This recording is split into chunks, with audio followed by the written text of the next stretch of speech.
Hello there and welcome.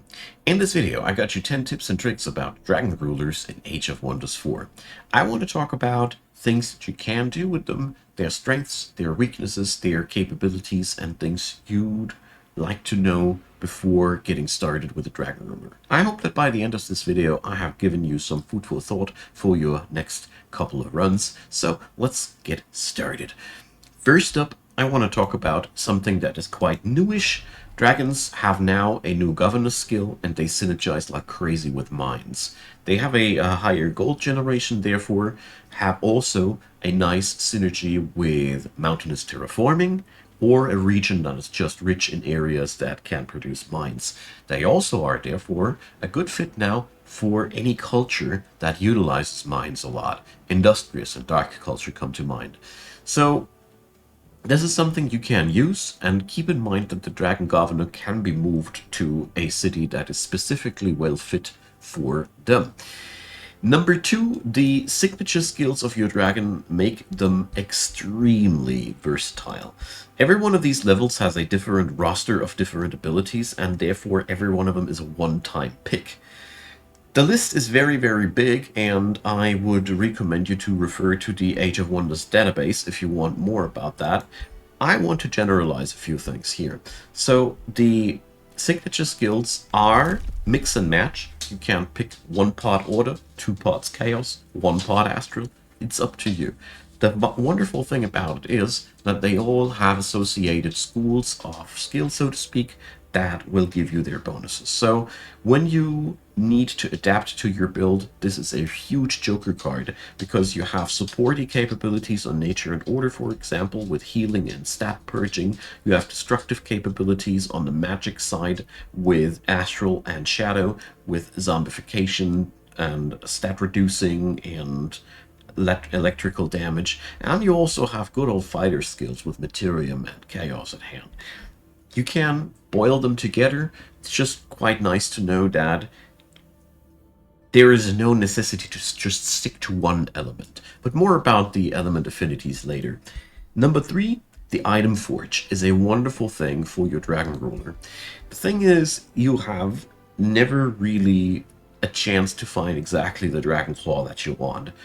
Ever so rarely have I looted one in any of my runs. Therefore, the item forge is invaluable for your dragon, because you can create your own artifacts, and this makes your dragon so much stronger on the battlefield, obviously. It's not really good if we can't have equipment. Heroes are extremely equipment-centric, and especially the weapon is something to talk about. So therefore, get your item forge as quick as possible and forge yourself a claw that fits to your ruler. Number 4 brings me to a next point. Dragons want to be on the battlefield a lot, because this side branch here means so much for the dragon. Many other heroes don't revolve so much around their signature skills. Yes, they are nice to have for many of them, but for the dragon they evolve a lot of their skills. It goes as far as on rank 16, your breath attack will get a big power up. So yeah, I think it was 12. Yeah, it was 12 or 16. I think it was 12. Whatever. The point is that you are very dependent on level ups, because this is something that makes your dragon grow. Classic fantasy trope. Therefore, plan your dragon ruler to be a centerpiece of your strategic operations. You want this guy to be in every fight involved early on, to get as many levels as possible on this guy, because this makes a huge difference. Number 5, melee build options. So dragons can be skilled in practically any path. When you want to go for melee, here's a few things. The tail swipe is absolutely genius for any melee build. If you want to be into a shock position and you want to just disrupt enemy lines and do damage, displacing swipe is really nice. If you are more on the tanky side, like our friend Exalt here, defensive swipe. Get in there, weaken them, stand in defensive mode, and you've dished out a huge amount of damage. Really good thing, and should be part, for me personally, in any melee-based build for Dragon. Personally, not a big fan of Terrifying Gorging on any build, because it's just, percentile chances, the damage too low. Just my personal 5 cents on that. On the other hand, is complete annihilation of a unit up to tier 3, and if you lower their status resistance nicely enough, this is really powerful and a good thing for melee builds. I just dislike the fact that it's so action costing.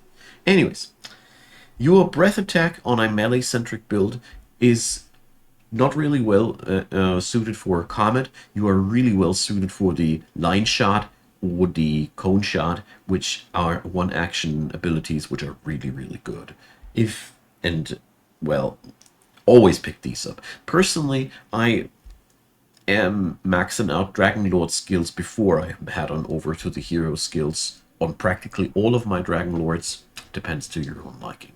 When you want to go for the classes, obviously we have Defender, Warrior, Spellblade, and Death Knight at hand. Every one of them works quite decently. If you want to go for a more mage-centric build, you might want to delay the tail swipe a little bit in favor of the mage skills, which are excellent nuke abilities, which do make a good fit for your fighter as well, to take an action before the enemy crashes into your front line. Whatever you do, the dragon skills that I mentioned are excellent for a melee build and make basically a melee build on itself. The hero class just comes on top of it, basically. Now, when we go on to ranged options, we hit on level 6. So ranged options for ranged builds, I always go for Comet Breath, because here obviously we can stay on distance. It's a full turn action, so the dragon can't move if you want to spit the breath, so you are perfectly fit for backline action. Range options for Dragon Lords always are either Mage or Ritualist. We don't have the option to equip arrows, so therefore you just stick to the Mage capabilities. And here I personally would actually recommend to go for this side branch of Nuki stuff if you are into damage. I personally am a big fan of Lightning Evocation into Devastating Evocation, but the Fire path also works fine. Either way, for mages, having this online I personally value more than having this apparatus online. First the mage skills, then the dragon skills, because I feel like the mage skills just scale faster. My personal experience, take it with a smidge. You can also always, with a grain of salt, always you can swap into ritualists also if you want to go for a variant that retains its dragon fighting capability. You know, you have the breath, you have the tail swipe, which is also, by the way, the displacing one is an excellent defensive tool for ranged builds as well. You can go Ritualist to support your army. You also have Dragon's Roar, which is personally, I think, a shame that it does end your turn, but yeah, you get the idea. Let's talk about number 7, Affinity Advantages. This is an interesting thing about Dragon Rulers, because when you start with your Dragon Lord, you get to select a element. Here, it's less electrical breath, and it gave me 1 point of astral affinity. This is very unique for heroes. Nowadays, heroes give you, your main hero only gives you affinity points via signature skills. Same for dragons, but the dragons can get 1 extra affinity point at the beginning of the game. This might not sound like much, but since all of the unlocks of tomes have a ending like 3 points, 6 points, 8 points. All right, that's a little bit tier 5 is not so worth mentioning, but tier 3 and tier 4, mostly tier 3, if you pick 1 affinity point of the dragon and 1 tier 1 tome or tier 2 tome purely, you have already unlocked tier 3. You don't need 2 tomes of 1 specific element to get to tier 3. This is a nice little caveat for Dragon Rulers to get a foot into the door on tier 3 technologies that are usually taking way more effort to get into. I really like this about these guys. Number 8, Adaptability.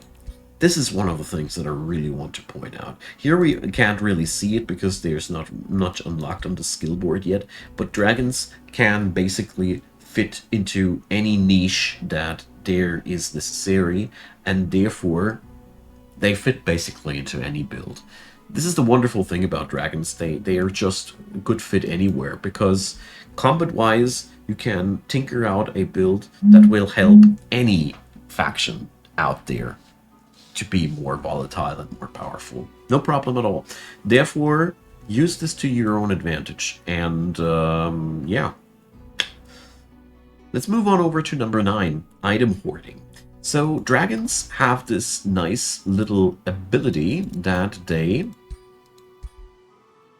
gain extra gold for gold in their hoard. So you can really make a strategy out of that. There is a society trait which gives you extra mana for items in your position, so you can have gold and mana for items in your position. There's also a trait which gives you item crafting materials whenever you cleanse infestations and alike, and therefore you can start industrializing item production.